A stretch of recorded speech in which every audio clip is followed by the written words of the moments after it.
Assalamualaikum warahmatullahi wabarakatuh. Bismillahirrahmanirrahim. Allahumma shalli wa sallim ala sayyidina Muhammad wa ala alihi wa sahbihi wa sallim. Rabbi syrah li sadri wa yassir li amri wa hlul 'uqdatam min lisani yafqahu qawli.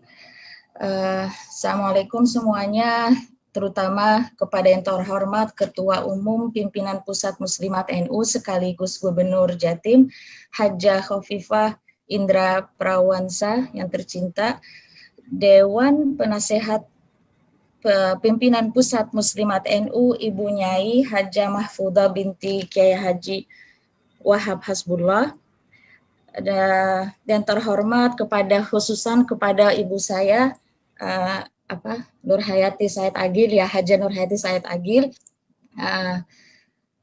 orang yang pertama kali mengajarkan saya berbicara, ya, seorang ibu adalah orang yang pertama kali mengajarkan manusia bahasa dan memberikan rasa nyaman, ya, kepada anak.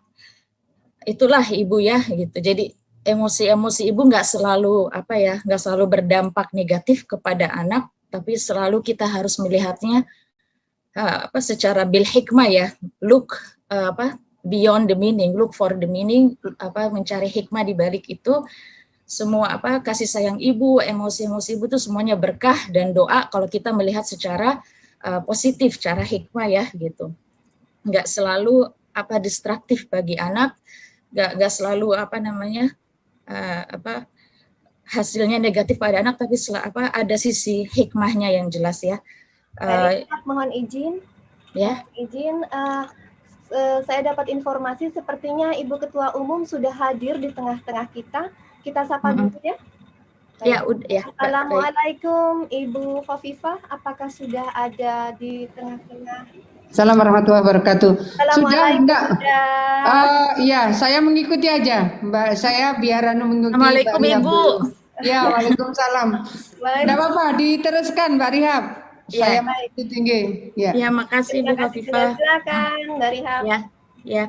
Kemudian kepada terhormat para ketua pimpinan Pusat Muslimat NU beserta jajarannya, pimpinan wilayah Muslimat NU se-Indonesia, dan terhormat pimpinan cabang dan ranting seluruh Indonesia, pimpinan cabang istimewa luar negeri, kemudian terakhir perangkat Muslimat NU, ya, YKM NU, YPM NU, YHM NU, Khidmat MNU, dan Inkopan. Terima kasih sebelumnya atas kesempatan diberikan kepada saya untuk menyampaikan bukan mengajarkan ilmu, ya, kan nggak sopan, ya, kita bilang mengajarkan ilmu kepada para bunyai. Di situ ada ibu saya juga, gitu. Kita anggap aja ini sharing yang saya tahu, sejauh yang saya tahu saya hanya sharing, ya, berniat untuk sharing dari sudut pandang psikologi Islam, ya, yang tadi dipaparkan oleh Dr. Ros, lebih kepada praktis, strategi secara praktis, ya, yang menekankan skala prioritas, kendali potensi, ya. Tapi di sini saya akan lebih menekankan pada prinsip dulu, gitu, ya. Karena ini psikologi Islam, maka namanya psikologi Islam itu kan basisnya basisnya adalah ajaran Islam, ada Al-Quran, ada hadis, juga pendapat para ulama, ya, gitu. Jadi paradigmanya tentunya berbeda dengan psikologi biasa atau psikologi modern yang kita bilang, ya. Psikologi modern itu lebih penekanan pada mind, kognisi. Nah, kognisi itu bisa dua, ada kognisi sadar, ada kognisi tidak sadar. Intinya perilaku manusia itu ditentukan oleh alam bawah sadar, gitu loh, ya, atau masa lalu atau trauma-trauma yang ditekan di masa lalu itu yang menjadi problematik, atau masalah itu ditentukan oleh dunia eksternal atau kejadian peristiwa-peristiwa di dunia eksternal, ya. Maka yang ditekankan di situ adalah bagaimana memodifikasi perilaku, gitu, ya, agar perilaku kita bisa beradaptasi, kita bisa selalu rekonstruksi kognitif, rekonstruksi cara berpikir. Setiap ada kejadian kita bisa mencari strategi, terus rekognisi berpikirnya juga harus jalan, dan kita diarahkan untuk selalu coming out ya, menciptakan statement-statement yang positif yang akan mempengaruhi secara emosi dan juga akan mempengaruhi secara perilaku. Itu kurang lebih psikologi modern fokusnya ke situ. Tetapi kalau psikologi Islam itu tentunya kita harus kembali gitu dengan ajaran prinsip Islam itu sendiri gitu. Nah, bukan hanya Islam, setiap agama itu selalu bukan selalu ya, pasti ada dalam teks-teks suci mereka itu penjelasan tentang hakikat dunia atau phenomenal world. Ya, namanya phenomenal world atau hakikat dunia itu kan sifatnya terrestrial. Jadi ada celestial, ada terrestrial. Kalau celestial itu dunia langit ya, dunia atas. Kalau hakikat dunia atau kehidupan dunia itu selalu bawah gitu. Yang pasti yang atas itu bercahaya, yang bawah itu penuh kegelapan ya. Kalau cahaya di yang atas itu selalu bercahaya itu artinya selalu ada perfection, ada kekekalan, ada kebaikan yang kekal gitu.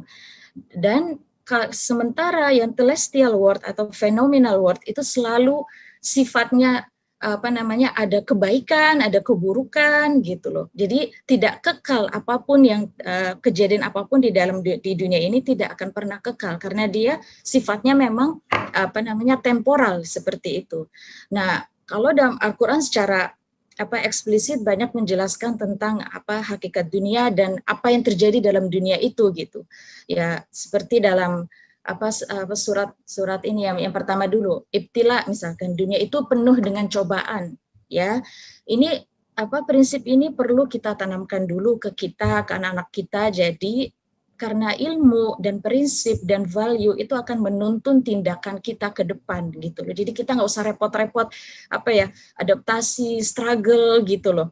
Ya, yang ada kita setiap ada peristiwa baru kita bisa mengingat value gitu, kembali kepada ajaran agama lagi. Apa ya kata agama mengenai masalah ini apa ya? Jadi kita selalu kembali lagi gitu.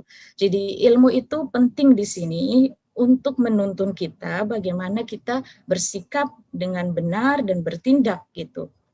Ya, misalkan yang pertama ibtila, dunia penuh dengan ibtila, seperti dalam surat walalabduwalnakum minal khaufi wal ju'i kan gitu ya. Kami akan menguji kalian dengan takut, lapar, kekurangan, kehilangan gitu. Wanaqsim minal anfus kan, dan wanaqsim minal anfusi wa thamarat kan gitu kan. Thamarat itu artinya kerugian, buah-buah, tapi di saat kesulitan kita tidak menerima panen atau hasil, maka kita mengalami kerugian. Itulah kenyataan kehidupan, selalu ada ujian di situ. Kemudian kehidupan itu innamal hayatu fitnah kan gitu. Ada syar, ada khair, selalu seperti itu. Innamal khairu wasyarru fitnah kan gitu. Sesungguhnya di dalam kehidupan dunia ini selalu ada dualitas gitu. Selalu ada buruk, ada baik. Ya, ada keindahan, ada keburukan, ada kebahagiaan, ada kesedihan. Memang kenyataannya seperti itu keberadaannya. Jadi kita harus terima ini dulu gitu. Dalam hanya dunia akhirat atau dunia batin. Kita maknakan akhirat ini bukan alam yang nanti ya, tapi bisa kita bilang itu akhirat, alam batin kita. Alam batin kita itu tidak mengenal dualitas gitu. Kalau alam zahir itu selalu ada dualitas, ada keburukan, ada kebaikan. Tapi kalau di akhirat yang ada hanya kebaikan gitu.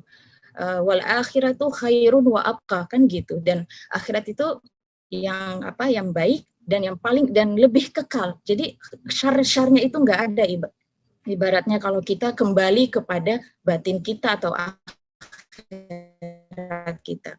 Ya, terus dunia itu mata'ul ghurur kan gitu, kesenangan yang menipu, udah sementara dan menipu juga gitu loh.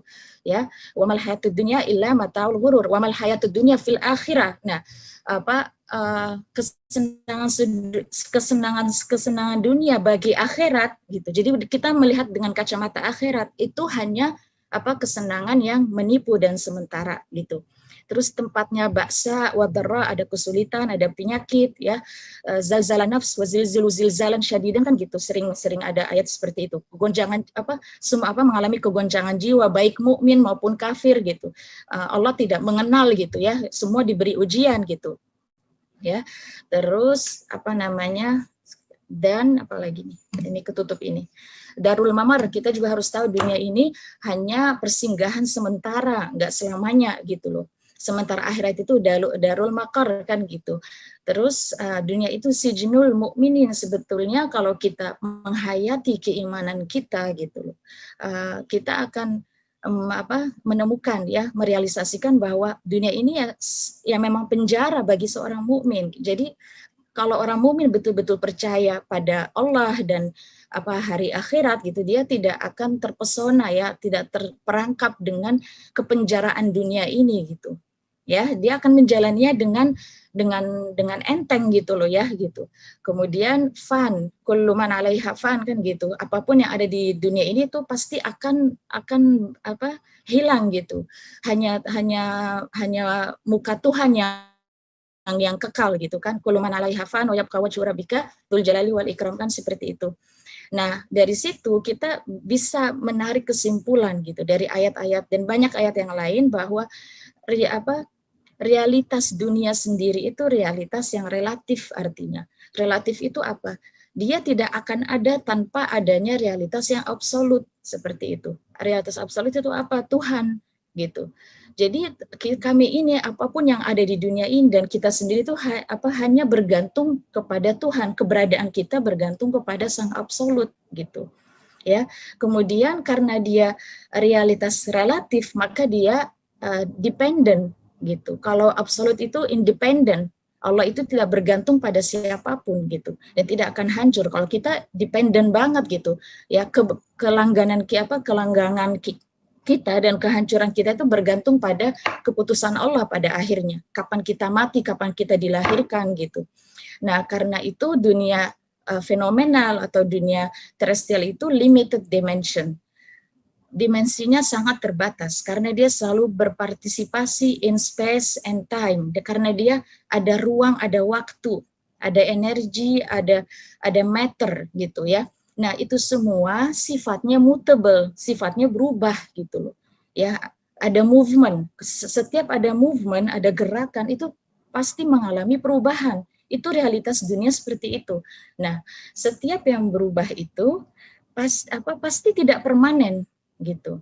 Maka dengan kesimpulan kehidupan dunia itu ilusif bagi orang-orang yang sudah memiliki kesadaran atau para suci wali atau para orang-orang suci ya gitu. Mereka dalam tasawuf itu dunia itu sebetulnya ilusif, tapi mereka betul-betul mengalami itu dan memahami secara mendalam gitu. Bukan hanya melalui informasi dan ilmu, tapi mereka melihat secara langsung gitu.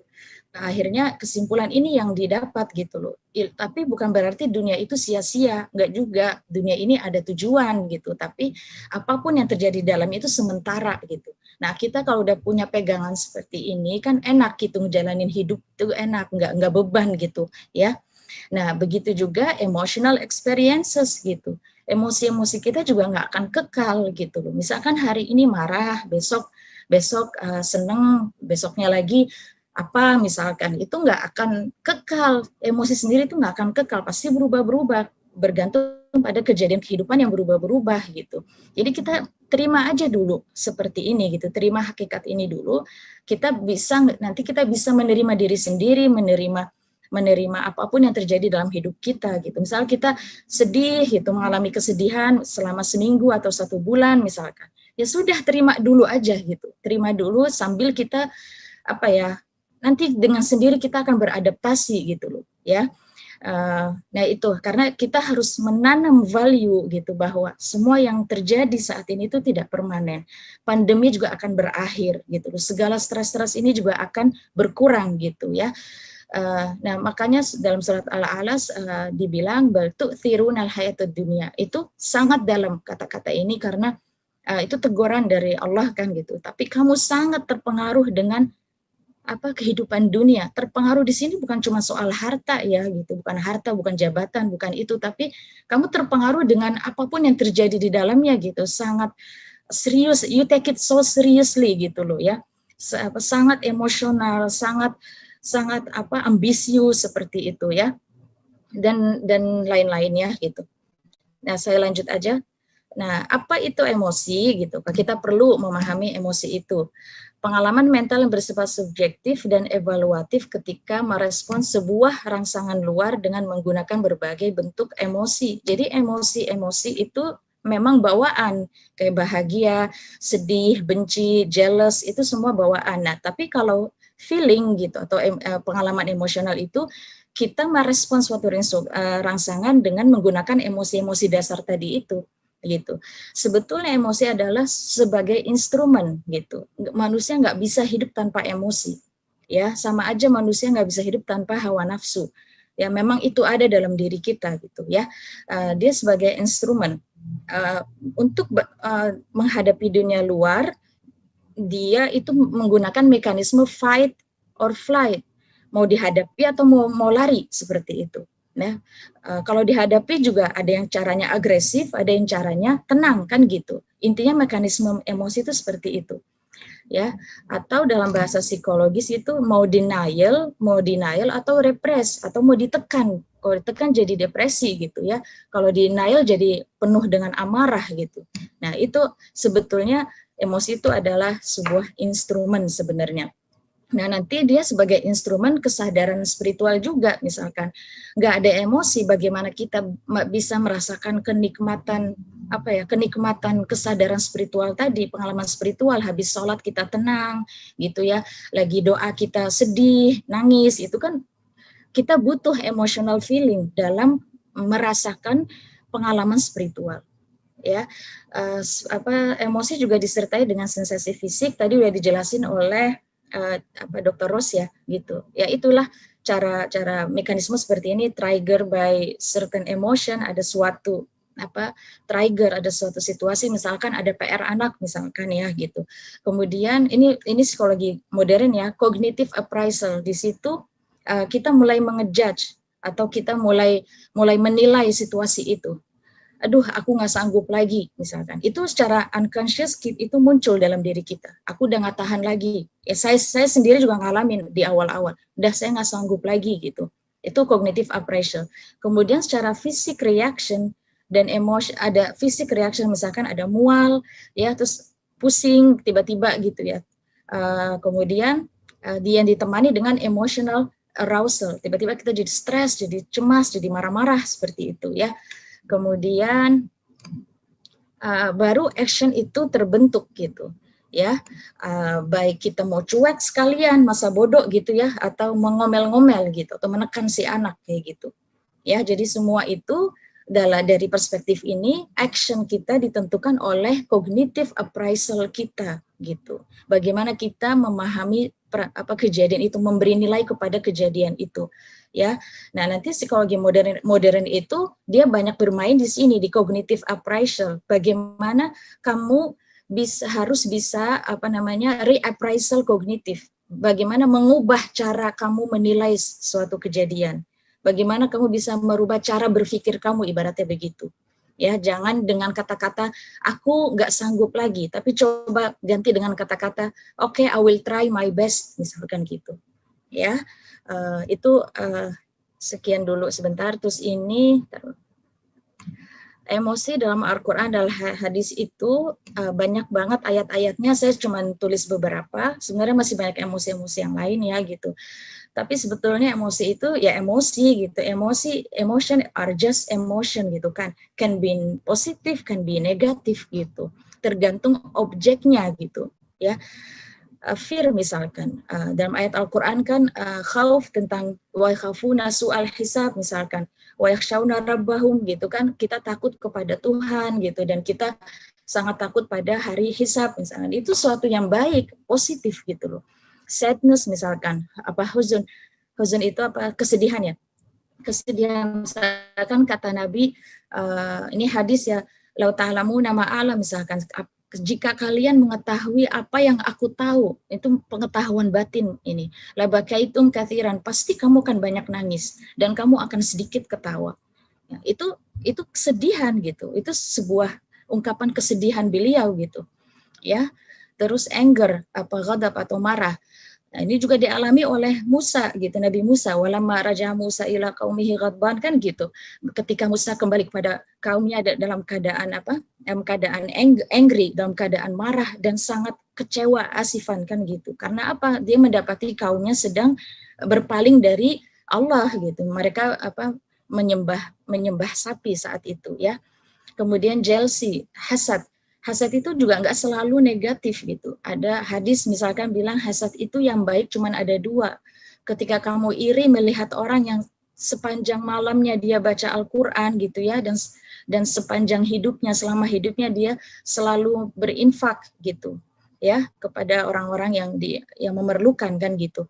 Jadi hasad itu, jealous itu memang basic, ada dalam setiap diri manusia, tapi tergantung kita menggunakannya untuk apa dulu gitu ya, mau positif atau negatif. Tapi positif negatif di sini bukan penilaian pribadi gitu. Kayak tadi ada ibu-ibu bilang bagaimana sih menciptakan pikiran yang positif. Kalau secara prinsip negatif positif itu bukan kita yang membangun, tapi kita kembali aja ke value, kembali aja ke ajaran agama gitu. Itu dalam prinsip Islam seperti itu, karena kognitif itu bisa menyesatkan kadang-kadang gitu ya Bu gitu. Kan bisa menyesatkan kita dari ajaran, dari kebenaran gitu ya. Misalkan contoh aja, maaf ya saya kasih contoh dulu sebentar. Misalkan ada orang iri sama kita gitu. Terus kita kan ada 2 reaksi di situ. Kita merasa minder misalkan. Aduh kok dia benci ya sama saya, kayak saya tuh kayaknya nggak berharga deh misalkan gitu. Tapi kita juga bisa berpikir positif, tapi positif yang menyesatkan atau positif yang toksik namanya, yang beracun misalkan. Dia iri tanda nggak mampu misalkan gitu. Itu juga salah. It sounds negatif. Kedengarannya it sounds positif, kedengarannya positif, tapi sebetulnya salah, menyesatkan gitu loh. Nah, cara-cara ini, kognisi yang seperti ini bisa mengantarkan kita menjadi manusia yang sombong nantinya gitu loh. Iri tanda tak mampu misalkan. Sounds positif, tapi sebetulnya dia menyesatkan kamu gitu. Jadi hati-hati juga dengan dekonstruksi kognitif tadi gitu, membangun cara berpikir tadi yang positif, hati-hati di situ. Lebih baik kita kembali gitu, apa kata Al-Quran, apa kata kiai gitu loh. Ya, kalau kita nggak bisa akses langsung kepada Al-Quran dan hadis, kita punya ulama gitu, rujuk kepada mereka gitu, mereka ahlinya gitu. Oke. Terus ada shyness gitu, Tuhan sendiri tidak punya rasa malu gitu. Tapi dia di sini lebih menjelaskan wallahu la yastahi, dan Allah tidak malu gitu. Minal haq, untuk mengungkapkan kebenaran gitu. Terus ada happiness gitu. Walladzina atainahumul kitaba yafrahun misalkan, dan mereka orang-orang Nasrani dan Yahudi ketika kita memberikan kitab gitu, yafrahun kan gitu, mereka senang gitu dengan apa yang diturunkan kepadamu wahai Muhammad, yaitu Al-Qur'an gitu. Terus ada love juga, tergantung objek love-nya apa gitu ya. Kalau terus kemudian hate ya, kuasa antakrahu syai'an, siapa tahu kamu benci sesuatu tapi sebetulnya kata Allah ini baik untuk kamu, kan gitu ya. Jadi ini emosi-emosi kadang positif, kadang negatif, dan kita juga harus appropriate dalam mengekspresikannya di waktu yang tepat dan timing yang tepat dan tempat yang tepat gitu. Itu appropriate caranya. Ya, jadi terlalu positif juga salah gitu, terlalu negatif juga nggak dianjurkan gitu ya. Nanti dijelasin di situ di slide berikutnya. Kapan menjadi problematik? Kalau emosional tadi itu intens ya, dan negatif. Intens itu dialami secara terus-menerus berbulan-bulan gitu ya. Kemudian mengganggu produktivitas, aktivitas sehari-hari gitu, menyakiti orang lain, harming others, atau self injury, menyakiti diri sendiri. Jadi kelihatan dari cara kita menyakiti diri sendiri, pola makan berubah, tidur berubah kan ya, pandangan yang pesimis gitu. ya, terus melanggar ketentuan agama dan keluar dari akal sehat gitu, itu juga menandakan emosi yang sudah menjadi problematik gitu.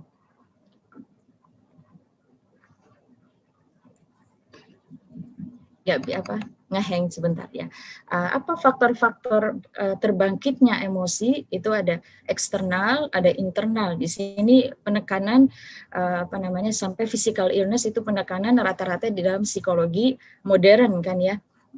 Stres, ada overwhelm demands, ya ada uncertain, perubahan yang tiba-tiba ya, ada kehilangan, kematian, terus ada family problem, ada masalah dengan relasi gitu ya, baik dengan teman maupun dengan keluarga gitu. Secara internal itu expectation itu menjadi faktor daripada terbangkitnya emosi yang negatif ya. Ekspektasi kita terlalu tinggi ya, atau kita terlalu bergantung pada orang lain. We expect from others too much gitu ya. Itu bisa membuat kita kecewa atau marah gitu kalau kita terlalu mengharapkan orang lain atau mengharapkan suatu keadaan secara perfeksionis gitu loh ya gitu. Terus adanya trauma, terus adanya self image, bagaimana kita melihat diri kita, self esteem, self image itu juga mempengaruhi emosi kita, bagaimana kita menilai diri kita. Kemudian physical illness juga termasuk, jangan-jangan kamu memang sakit, jangan-jangan kamu memang kecapean gitu. Kita harus aware gitu ya, sebetulnya saya kenapa gitu ya. Kalau kita aware kan enak gitu, ada solusi nanti keluar dengan sendirinya gitu. Kalau saya ternyata capek gitu ya, sudah PR-nya nanti dulu gitu, saya tidur dulu gitu ya, we can manage easily ya. Terus ada bad moral quality. Nah ini penekanan dari psikologi Islam bahwa segala psychological problem itu nggak selalu bersumber dari dunia eksternal atau internal kita atau mental gitu, tapi bisa jadi dari bad moral qualities, dari kualitas akhlak kita yang buruk ya. Nah, seperti kata Ja'far As-Shadiq kan ya, man sa'a khuluqahu adzaba nafsahu kan gitu, barang siapa yang memperburuk akhlaknya ya, maka dia dia telah menyiksa dirinya gitu. Ya, jadi itu ada di tangan kita. Kalau kita bahagia ya kita harus memperbaiki kualitas moral kita gitu. Ya. Kemudian yang ketiga adalah spiritual ignorance gitu. Psychological problem atau emotional problems itu kadang-kala ada kaitan dengan spiritual ignorance. Kita acuh nggak acuh dengan kehidupan spiritual kita gitu loh. Kita terlalu bergantung pada kemampuan diri kita gitu. I can solve my problems, semua itu I-nya yang besar gitu. Aku mampu. Jadi play God, kita tuh memainkan peran Tuhan di situ. Ya, too much percaya diri pada diri sendiri, akhirnya kita melupakan kehidupan spiritual dan melupakan Allah itu sendiri gitu, ya. Dan worldly attachment, dan kita terlalu attach kepada dunia yang tadi yang udah dijelaskan di pertama. Ini salah satu menjadi problematik gitu. Kejadian tetap terjadi, perubahan selalu ada dalam kehidupan, tapi yang membuat masalah adalah attachment kita, melekat gitu. Kita terlalu melekat, terlalu serius, terlalu terikat gitu pada masalah-masalah itu. Terlalu fokus ke situ gitu loh. Ya. Seolah-olah itu permanen, seolah-olah itu tuh udah kiamat gitu ibaratnya. Padahal kalau kita sabar dikit, besok berubah gitu. Minggu depan kita udah ceria kok gitu. Ya. Nah ini ayatnya waman arada dzikri, dan barang siapa yang berpaling dari mengingatku fa innalahu ma'isyatan dangka, dan baginya adalah kehidupan yang sempit. Itu kata Allah sendiri.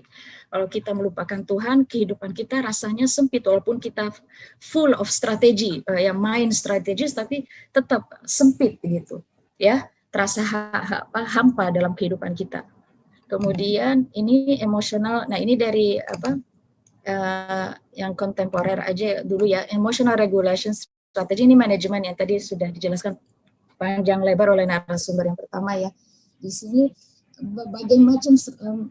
banyak banget gitu ya strategi-strategi dari berbagai ilmuwan psikolog gitu. Ada yang bilang breathing practice, kalau kita marah kita tarik nafas. Kalau dalam Islam itu kayak baca a'udzubillahi minasyaitonirrajim kan seperti itu. Nah, ada lagi yang bilang tingkatkan self awareness. Jadi ini terapi self awareness. kalau kita ada kondisi yang membuat kita emosional, yang trigger emosional kita put attention, kita fokus aja dulu gitu, and name the feeling, dan kemudian kita aware kita dengan cara menamakan feeling kita. What do I feel gitu, sebetulnya apa yang saya rasakan. Nah, itu bisa meningkatkan self awareness kita sekaligus kontrol diri kita. Ya, kadang kita suka nggak jelas dengan emosi kita sendiri gitu. Kita sebenarnya lagi takut kah, atau lagi marah kah, atau lagi apa. Jadi perlu naming the feeling, itu sangat perlu di sini. Ya, terus kontrol self talk gitu. Yang tadi yang di awal yang saya bilang cognitive appraisal, di situ maksudnya kontrol self talk, karena segala tindakan kita, perilaku kita, emosional kita itu bergantung pada self talk kita gitu. Kalau kita bicara pada diri sendiri negatif, maka keluar perilaku yang negatif atau action yang negatif itu, dan emosi yang negatif juga. Nah, maka di sini para psikolog, terutama dari aliran psikologi kognitif, menawarkan treatment yang disebut dengan cognitive restructuring atau mengkonstruksi kognisi kita, cara berpikir kita gitu, merubah dari negatif menjadi positif gitu ya. Kemudian mindfulness, ini yang terbaru, ya, mindfulness meditation itu. Jadi belakangan itu para psikolog barat itu banyak tertarik dengan treatment atau ajaran Buddha gitu. Maka mereka memasukkan ajaran Buddha di dalam treatment mereka dalam psikologi, dan mereka mengembangkan, mengintegrasikan praktek-praktek yang dilakukan oleh dalam agama Buddha gitu. Sebetulnya di sini juga perlu kehati-hatian gitu, karena begini, mindfulness dan meditasi dalam ajaran Buddha itu ibaratnya sholat kita gitu loh. Ibadah mereka itu gitu. Meditation untuk apa sih? Meditation itu untuk menyatu dengan Tuhan sebenarnya tujuannya. Ya, untuk mengalami realisasi diri, realisasi Tuhan, nirwana, pencerahan spiritual. Itu tujuan daripada meditasi sebenarnya itu gitu. Tetapi kemudian oleh ilmuwan barat direduksi nilainya gitu loh, dibawa ke ranah terapi psikologis. Akhirnya meditasi cuman dibuat untuk ketenangan jiwa seperti itu, biar kita rilis dari emosi-emosi, tetapi keterhubungan kita dengan Tuhan itu nggak ditekankan lagi di situ. Padahal meditasi tujuan akhirnya adalah pencerahan spiritual, realisasi gitu, God realization. Sama dengan mindfulness. Mindfulness itu hasil daripada kita rajin meditasi. Dalam ajaran Buddha seperti itu. Kalau kita rajin meditasi, dalam meditasi itu kita sedang diajarkan untuk mindfulness, untuk selalu pay attention gitu loh, ya. Nah, kita bisa membawa efek-efek meditasi ini ke dalam kehidupan sehari-hari, yaitu disebut dengan mindfulness seperti itu, ya. Sebenarnya dalam Islam itu ada, Bu Khafifah, sebenarnya seperti ayatnya wahum ala salatihim daimun, kan seperti itu. Kita disuruh sholat gitu. Sholat itu memerlukan ada waktu tertentu kan, cuma 5 waktu. Tetapi yang Allah tekankan, efek-efek dalam sholat, momen-momen, perasaan-perasaan dalam sholat itu dibawa keluar gitu loh. Kekhusyuannya, kerendahan hatinya itu dibawa keluar, dijalani di selain sholat gitu loh. Apapun efek-efek dalam meditasi maupun sembahyang sholat gitu, kita harus bawa ke kehidupan kita sehari-hari dengan ayat wahum ala salatihim daimun, terus menerus punctual dalam keadaan sholat, dalam keadaan sembahyang, bukan sholat yang banyak, tapi keadaan sholatnya itu dibawa keluar gitu loh, ke dalam kehidupan kita sehari-hari. Misalkan dalam sholat kita kan dalam sholat itu kan kita merendahkan diri di hadapan Allah gitu kan. Kita merendahkan kepala kita sujud di situ ya. Terus kita ditekankan kekhusyuan, kita harus aware dengan apa yang kita ucapkan, ayat-ayat suci gitu. Terus kita jangan sampai ada lintasan-lintasan pikiran ya, harus ada hudurul qalb, hati itu harus hadir di situ, be present di situ. Apa yang kita ucapkan kita sadar. Nah, itu efek-efeknya bisa kita bawa keluar gitu loh dalam kehidupan sehari-hari. Nah, seperti itu. Tapi dalam psikologi modern yang banyak orang nggak tahu gitu, mereka mereduksi nilai-nilai meditasi, mereduksi nilai-nilai yoga juga, mindfulness juga gitu loh. Ya, seperti yoga. Yoga itu apa sih artinya? To yoke with God, menyatu dengan Tuhan gitu. Intinya itu kebersatuan kita kepada Tuhan gitu. Intinya ini semua bentuk-bentuk ibadah atau sembahyang dalam agama Buddha. Dan di kita juga ada gitu loh. Kita kadang nggak percaya diri banget gitu. Kita lebih suka dibilang keren karena kita ikut meditasi, ikut yoga dan gitu ya. Tapi sebetulnya meditasi itu ya sholat kita, zikir kita tiap hari yang kita justru kita lakukan lebih banyak gitu 5 kali sehari gitu ya. Psikologi modern itu kognisentris gitu. Saya perlu cantumkan ini biar tahu perbedaannya gitu ya. Tapi bukan nggak ada niat untuk bilang psikologi modern itu nggak baik, tetap baik gitu. Tapi dia memang sentrisnya, konsentrasinya itu pada kognisi, ya, kognisentris gitu. Karena paradigma mereka menilai bahwa segala perilaku manusia itu ditentukan oleh kognisi mereka, pikiran mereka, baik pikiran alam bawah sadar maupun pikiran sadar gitu. Kemudian tujuannya adalah psychological well-being, ya, kesejahteraan psikologis, ya.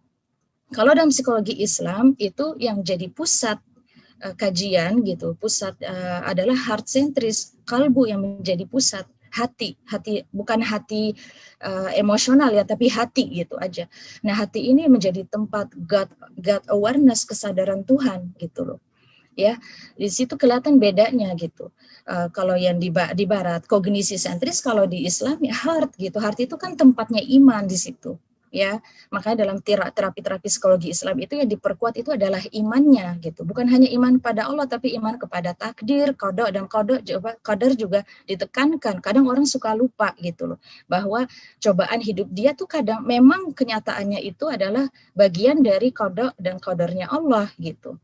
Tapi kita selalu pengen lari dan pengen ngotak-ngutik cobaan ini gitu loh, biar pergi gitu loh, biar aku cepat-cepat happy gitu. Nggak bisa seperti itu. Nggak bisa kita mengintervensi takdir Tuhan gitu ya.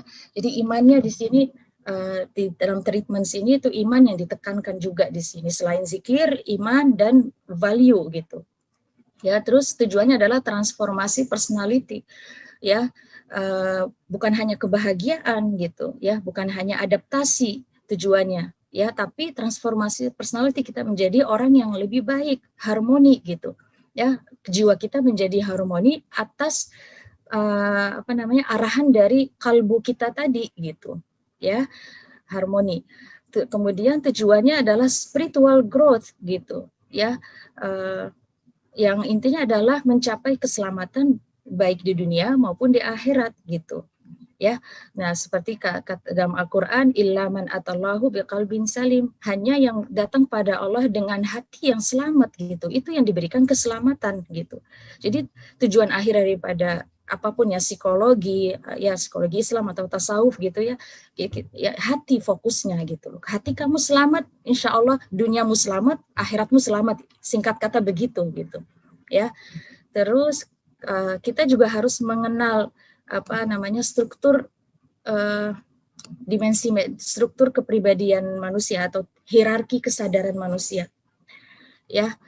Nah, psikologi modern hanya fokus kepada psychological, di sini level ini aja, psychological atau I atau ego ya, yang di sini menjadi konten bagi kognisi, mind, ada afeksi, emosi, feeling, ada will, ada kehendak di sini ya. Kemudian sementara kalau dalam tradisi agama manapun gitu ya, hierarki kesadaran manusia atau struktur kepribadian manusia itu ya terbagi pada 3 hal ini, terbagi pada 3 level ini gitu. Terdiri dari level-level ini, ada spirit, ada psychological, ada corporeal atau material atau body gitu. Nah, diri kita yang sebenarnya adalah true self kita itu adalah spirit atau qalb atau ruh kan gitu. Nah, kalau psychological penekanannya hanya pada kognisi, maka ilmu psikologi itu apa sih? Ilmu tentang thinking, ilmu tentang mind, study about mind and behavior gitu. Ya, suatu disiplin ilmu yang mempelajari mental manusia dan behavior perilaku gitu. Ya, sementara manusia secara utuh itu bukan hanya psikologikal dia aja, bukan hanya body dia, fisikal dia aja, tetapi dia yang sebenarnya adalah spirit gitu. Ya, ruh di situ, the true self. Nah, kalau corporeal material itu dia membawa insting, body kita tuh membawa insting ya. Nah, disebut dengan desire dan impulse ya, syahwat ya. Syahwat dan kuwatul ghadab itu ada secara insting pada badan kita gitu. Ya, ada movement, ya ada gerakan gitu. Ya, ada sensasi juga gitu. Ya, ini wilayah fisik kita gitu. Nah, sekarang spirit true self itu dia kalau kata Imam Ghazali memiliki dua mata, memiliki dua pandangan arah. Mata yang memandang ke atas ya ke alam al-malakut, ada dan mata yang bisa memandang ke alam syahada atau alam fenomenal atau alam dunia. Tetapi pandangannya terhadap dunia juga pandangan yang menebus gitu loh. Bukan yang di permukaan, tapi yang di balik permukaan gitu. Ini kalau spirit kita aktif gitu loh, hidup ibaratnya. Ya, kalau spirit kita hidup, maka kita bisa mengakses ke dunia atas maupun kita tetap bisa melihat ke dunia realitas tapi dengan pandangan yang berbeda gitu. Karena pandangan spirit itu pandangan yang menebus pandang gitu, yang bisa melihat di balik yang terlihat gitu di permukaan. Nah, ini penting kita tahu karena kita harus tahu emosi itu sebenarnya ada di mana, di psychological gitu. Tapi ada yang lebih tinggi daripada psychological kita, yaitu spirit gitu. Bagaimana kita bisa mengakses spirit kita, roh kita, agar anak buahnya ini, yang bawah-bawahnya ini terkontrol oleh si spirit tadi ini gitu. Ya, the true self kita yang sebenarnya adalah spirit, sementara psychological atau I itu unreal self gitu, atau lower self sebenarnya, karena diri kita yang terendah. Nah, di dalam Al-Qur'an selalu mengecam fungsi hawa dalam diri manusia. Itu ada hawa, kita ada hawanya di setiap diri manusia, yaitu ada intinya hawa itu setan kita dalam diri kita gitu. Nah, perilaku manusia bukan hanya dengan pengetahuan yang ini ya gitu.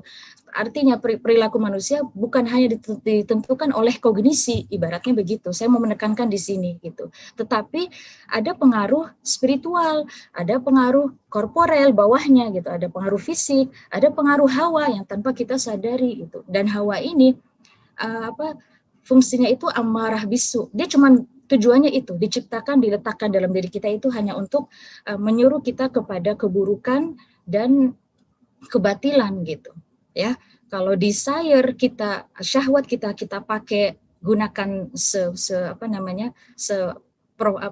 proporsional gitu, ya nggak akan menjadi dosa gitu. Tapi kalau hawa udah ikut campur dan kita nurut sama hawa, itulah menjadi destructive behavior ya, atau destructive self, seperti itu.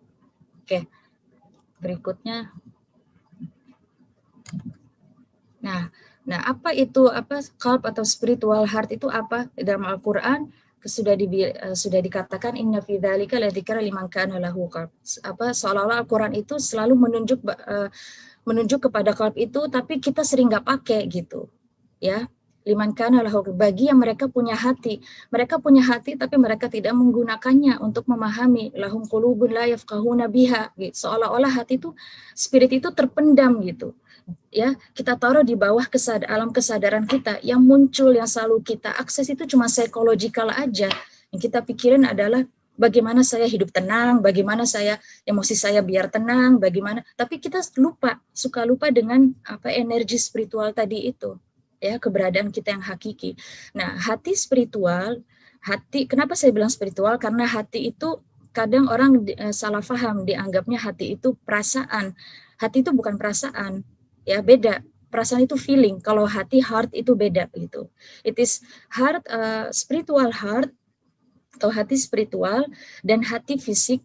Ya, baik hati spiritual maupun hati fisik, jantung maksudnya, itu dalam tradisi agama manapun itu selalu menjadi pusat gitu, selalu menjadi pusat. Hanya dalam psikologi modern yang ignore gitu ya, diabaikan gitu ya. Padahal ini realitas manusia, realitas keberadaan manusia adalah hatinya ya. Al-insanu binafsi biruhihi wa qalbihi. Manusia itu dikatakan manusia itu karena hatinya, karena ruhnya, bukan karena jisimnya, kan seperti itu. Ya. Nah, baik jantung maupun hati seperti itu sama-sama pusat yang dia seharusnya fungsinya adalah malik, dia tuh raja yang mengatur gitu, al-mutasarrif, al-muta yang dituruti gitu, harusnya gitu. Ya. Tapi ya itu tadi karena ignorance, karena kealfaan kita, kelupaan kita abai gitu tentang hati kita, esensi diri kita, esensi manusia atau jati diri manusia. Kalbu itu esensi kita yang hakiki, jati diri kita yang sebenarnya, the true self gitu. Ya, gitu. Dia membawa fitrah ilahi, bukan membawa, memang dia nature-nya divine nature.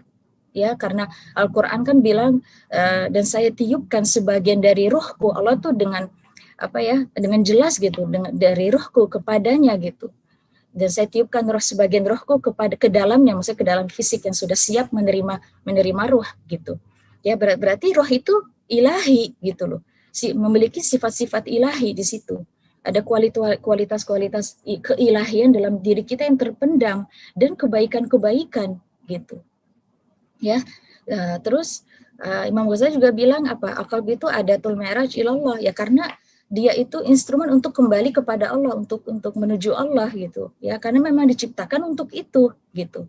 Ya, kemudian fakultas transendental melampaui dimensi personal self. Dia adalah fakultas yang transendental ya, yang transenden, yang tinggi gitu ya, yang melampaui dimensi personal fisik, melampaui dimensi psikologis kita yang tadi, yang dalam hierarki piramid yang tadi, dia bisa melampaui gitu loh, dan melampaui dimensi fisik gitu, dan dia bisa melampaui segala yang ada dalam fisik, termasuk peristiwa-peristiwa yang menyakitkan gitu loh. Dengan hati kita bisa melampaui itu semua gitu ya, peristiwa-peristiwa yang tidak mengenakan, dan cobaan-cobaan hidup kita bisa melampaui gitu ya, gitu. Berpotensi mengenal Allah dan hakikat-hakikat ya, berpotensi sangat kalau kita bisa mengakses dengan benar, dengan bimbingan guru atau syekh, kita bisa sampai bisa mengenal Allah, ma'rifatullah, dan hakikat-hakikat. Kita bisa mengambil hikmah gitu dari seluruh kejadian dalam hidup kita gitu. Melihat hakikatnya, kita fokus kepada hakikatnya ya, bukan pada penampakan luarnya gitu ya. Kemudian wadah bagi iman gitu. Iya, kalau nggak ada kalbu itu wadah iman itu basisnya gitu. Kita nggak akan bisa sampai kepada Tuhan kalau kita nggak ada iman dulu syaratnya, titik tolak gitu ya, yang mengikat antara hamba dengan Tuhan itu iman dulu. Iman yang dalam framework agama, bukan iman yang saya percaya Tuhan tapi nggak sholat, nggak begitu ya. Jadi kita belajar hati ini harus berdasarkan framework atau wadah agama gitu. Karena gini, spiritualitas dalam psikologi modern itu tidak mengakui agama gitu loh. Ya, jadi spiritual yes, religion no. Spiritual iya, tapi religion no. Kami tidak setuju dengan religion, tapi kita setuju dengan spiritualitas. Itu yang terjadi di di barat gitu. Ya, tapi kalau kita enggak gitu, spiritualitas kita basisnya adalah agama dan iman gitu ya.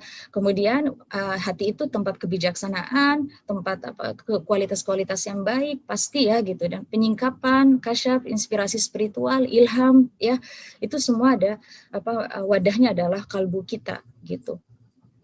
Nah, Imam Ghazali dia menawarkan konsep i'tidal atau tawassut. Tapi ini beliau terpengaruh juga dari filosof-filosof Yunani juga ya, Plato pernah bicara soal ini. Tapi beliau meracik dalam menjadi Islam ya, nuansanya jadi Islamik gitu ya. Konsep i'tidal atau tawassut ya. Tawassut itu apa sih artinya? Tawassut itu bukan ifrat, dan dia berada di tengah-tengah antara ifrat dan tafrid gitu. Ifrat itu israf atau berlebihan, ziyadah, kelebihan. Kalau tafrid itu kekurangan, kurang gitu. Nah, kita dianjurkan untuk tawassut gitu dalam hidup menyikapi hidup ini, dan sikap kita sehari-hari kita perlu tawassut sikap kita ya gitu. Dalam ilustrasinya begini, qalb itu adalah raja ibaratnya dalam sebuah kerajaan ya gitu. Ibarat kata diri kita ini kerajaan. Nah, kalbu itu rajanya ya, rajanya. Kemudian ini anak buahnya semua, daya rasional ya, daya emosi, daya ghadab, ya daya syahwat, itu semua anak buahnya sebetulnya. Ya, daya rasional itu ibaratnya perdana menteri ya, sekali-kali yang mengikuti arahan raja gitu, yang selalu berdiskusi dengan arahan raja seperti itu. Nah, terus ada kekuatan ghadab atau emosional, itu sebetulnya tentara yang menjaga diri kita gitu, dan kuat syahwat, daya syahwat itu sebetulnya pelayan kita, melayani kita gitu. Ya. Nah, kalb itu dia bisa membuat proporsional segala daya-daya dalam psikologis kita gitu. Setiap daya dalam psikologis kita, kalbu itu bisa dibuat proporsional, tidak tawassut gitu. Karena apa? Daya rasional ini kalau kelebihan itu menjadi licik gitu. Menjadi licik, menjadi sombong kayak gitu. Atau mudah merendahkan orang lain, atau ngatain orang lain tuh dungu gitu. Ya dia memang pinter, tapi dengan kelebihannya gitu, dia akhirnya terlalu bangga kepada kepintarannya, dia menjadi licik, menjadi sombong seperti itu. Ya, tapi kalau i'tidal, tawassut, itu kita bisa daya rasional kita menjadi bijaksana, kebijaksanaan gitu, dan tamyiz itu bisa membedakan mana yang benar, mana yang salah, bukan dengan konsepnya sendiri atau kesimpulannya sendiri, tapi dari arahan kalbu gitu loh, dan wahyu pasti ya gitu. Nah, kalbu ada wahyu, sumber ilmu pengetahuan seorang muslim adalah wahyu yang pertama, kemudian ada kalbu, baru daya rasional atau akal kan gitu. Kemudian daya ghadab ini kalau kelebihan menjadi agresif atau nekat, ya. Kalau kurang menjadi pengecut, tidak bersemangat, nggak ada ghirahnya di situ, gitu. Tapi kalau i'tidal, tawassut, itu menjadi berubah, bertransformasi menjadi berani, gitu. Berani dan sabar dan gentle gitu, ya. Misalkan saya sendiri alamin gitu, awal-awal pandemi saya stres soal anak gitu ya, Zoom daring anak, sekolah anak gitu. Nah, saya marah juga gitu, pengen marah ke sekolah, tapi saya transformasi diri aja gitu, saya daripada saya marah-marah, belum tentu saya didengerin gitu ya, saya ngomong aja sama gurunya, saya berani aja gitu. Ini maksudnya keberanian di situ. Ya harus berani ngomong apa adanya gitu. Ini kita nggak bisa neken. Ya. Mohon maaf, ini mohon izin. Waktu ya? Iya. Ya udah sebentar lagi. Oke. Mungkin bisa langsung Bu Ketum dulu ya Mbak Rihab ya, karena Bu Ketum ada keperluan lain, jadi kita beri kesempatan dahulu kepada Bu Ketum untuk menyampaikan pesannya. Bagaimana? Ya. Baik, terima kasih Mbak Rihab. Silakan Ibu Ketum, Ibu Hovifah Indar Parawansa untuk menyampaikan pesan. Astagfirullahaladzim. Enggak, tetap dituntaskan Mbak Rihab. Saya menikmati sekali kok penjelasannya, indah sekali, dalam sekali. Nggih. Dituntaskan aja, nggih. Lebih baik ini tuntas, nggih, nggih. Ya, saya cepat-cepat aja Bu Hovifah ya gitu. Ya. Nah, cara mengakses kalbu itu dengan zikir ya. Zikir itu menurut Athaillah al-Iskandari, Syekh Athaillah Ibn Athaillah al-Iskandari, itu dia mengatakan zikir itu at-takhallus minal ghaflah wan nisyan. Kita melenyapkan kealpaan kita dan kelupaan kita bidawamil hudur, dengan cara selalu menghadirkan kalbu kita dengan Tuhan gitu, menghadirkan Tuhan dalam kalbu kita, ibaratnya begitu ya.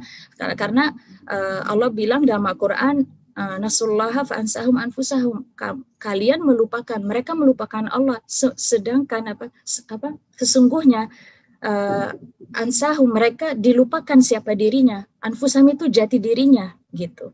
Akhirnya mereka terperangkap dalam level psychological aja, atau level body aja gitu. Jadi manusia itu jadi fokus ke bodinya aja gitu ya, dan dia melupakan jati dirinya. Nasullaha fa ansahum anfusahum kan gitu. Kemudian kata Nabi seseorang yang tidak mengingat Tuhannya, yang mengingat gitu, perumpamaan orang yang mengingat Tuhannya dengan yang tidak mengingat Tuhannya seperti orang hidup dan mati.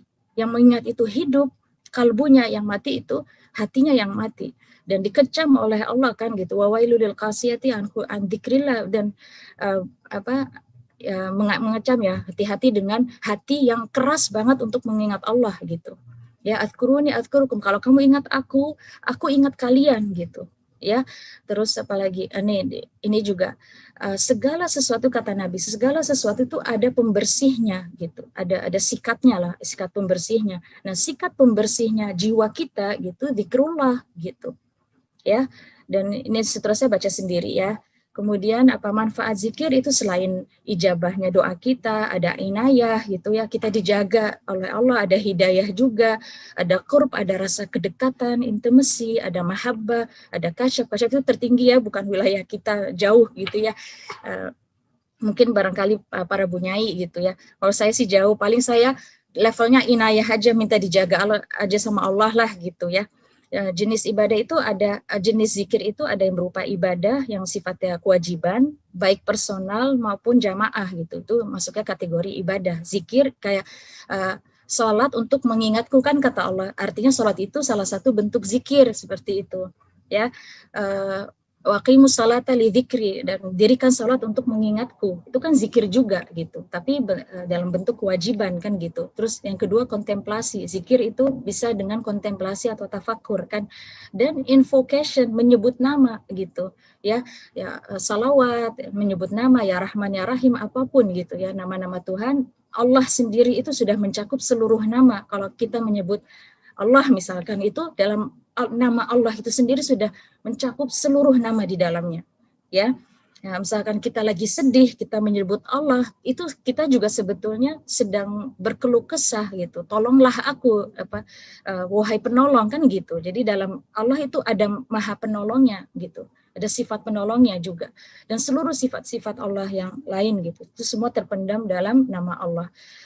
Dan zikir dan tasfiyatul qalb, zikir dan pemurnian, pensucian hati atau pensucian jiwa, itu ada 3 level, ada takhalli, ada tahalli, atau tajalli. Nah, kalau takhalli itu tathir sifatnya, kita tuh dibersihin jiwa kita gitu loh. Ini bersihin tuh apanya sih gitu, psychological level kita dan body kita, fokus kita terlalu kepada body dan psychological itu dicuci. Karena situ tempat kekhawatiran, tempat kesombongan, tempat kesedihan, sifat-sifat negatif, godaan setan, hawa nafsu. Itu kalau kita menyebut nama Allah ibaratnya itu sekaligus takhalli, yang lain jadi hilang gitu loh, yang lain jadi kosong gitu. Ya, nggak ada lagi di situ, kalah dengan nama Allah yang hadir dalam hati kita gitu. Kalau tahalli itu kita dihiasi dengan cahaya-cahaya tanwir gitu, dihiasi dengan sifat-sifat kebaikan, ketenangan, cinta, inabah, selalu bertaubat, pengen kembali kepada Allah, membuahkan muraqabah. Nah, tahalli ini atau zikir sendiri itu membuahkan muraqabah. Muraqabah itu apa? Mindfulness. Jadi ketemu lagi sama seperti ajaran Buddha gitu, hanya tidak terakses aja, tidak diangkat, tidak di dalam Islam tidak terlalu diangkat konsep muraqabah itu ya, atau mindfulness. Terus tajalli adalah kehadiran Tuhan atau kasyaf. Nah, kita lihatnya lebih gampang di sini. Kalau kita dengan zikir otomatis alam conscious kita itu takhalli kosong, jadi kosong. Kita kosongkan. Kalau kita kosongkan, semua fadail, hal-hal kebaikan, sifat-sifat baik, kualitas baik itu muncul ke permukaan gitu loh. Ya, jadi kita nggak perlu struggle gitu loh, nggak perlu struggle misalkan marah harus ditahan banget gitu, nggak begitu juga gitu. Kalau marah ya sudah, aku sadar aku marah, tapi keluarkan gitu, sebut nama Allah misalkan, kemudian nanti muncul sifat yang pemaafnya muncul, yang kasih sayangnya jadi muncul ke permukaan seperti itu ya, karena dalam diri kita terpendam itu fitrah ilahi tadi, kualitas-kualitas ilahi itu ada dalam diri kita tapi terpendam. Kalau kita mengakses, menyebut, berzikir, ibadah gitu, itu muncul keluar kayak gitu ya, tapi itu butuh proses, jadi kita fokus aja ke takhalli aja dulu gitu ya. Nah, ini mindfulness dan muraqabah. Zikir itu membuahkan yurithul muraqabah kan gitu. Dzikru yurithul muraqabah dari Syekh Ibn Athaillah ya. Ini kan orang nggak pay attention aja. Sebenarnya dalam Islam juga ada. Muraqabah itu apa? Muraqabah itu perasaan diawasi oleh Allah atau perasaan terawasi gitu. Ya, kalau kita ibaratnya hati kita selalu ada nama Allah, ibaratnya kan Allah hadir terus dalam diri kita. Otomatis kan Allah melihat kita gitu, melihat kita, mengawasi kita kan gitu. Ya, mindfulness sebuah strategi tanpa jerih payah gitu. Just let it go and let it be gitu. Udah biarkan peristiwa yang jelek-jelek, yang suram-suram biar pergi dan datang gitu. Ya kita tetap mindfulness aja, tetap stay gitu loh. Stay awake, stay fokus gitu. Ya, ini misalkan gini, zikrullah misalkan, kita menyebut nama Allah atau rajin, tapi nggak sekaligus ya, kita harus intens dan perlu proses misalkan yang lama gitu. Perlu istiqomah lah ibaratnya kalau bahasa NU-nya ya gitu. Dengan kita istiqomah, maka dengan zikir itu jiwa kita menjadi calm soul dan clear awareness. Kesadaran kita jadi clear, nggak rabun, nggak bising gitu loh. Ya gitu. Karena ketika kita calm dan clear gitu ya, mind kita, rasionalitas kita menjadi open gitu, open, non judgmental, tidak cepat mengejudge. Duh, aku nggak sanggup lagi. Duh, aku gagal. Aduh, aku ini misalkan. Tapi enggak. Ketika jiwa kita tenang dan clear mind gitu, kita nggak akan mudah ngejudge gitu situasi apapun, baik situasi maupun ngejudge diri kita. Tapi let it be aja, kita open aja gitu. Itu yang terjadi aja dulu. Nah, kalau sudah begitu kan ada sifat muncul acceptance gitu. Kita ridho gitu, kita terima gitu. Oh, ini cobaan gitu. Kan kita ingat lagi kan value yang pertama, virtue yang pertama. Oh ya, ini cobaan dari Allah misalkan gitu. Akhirnya kita accept dulu.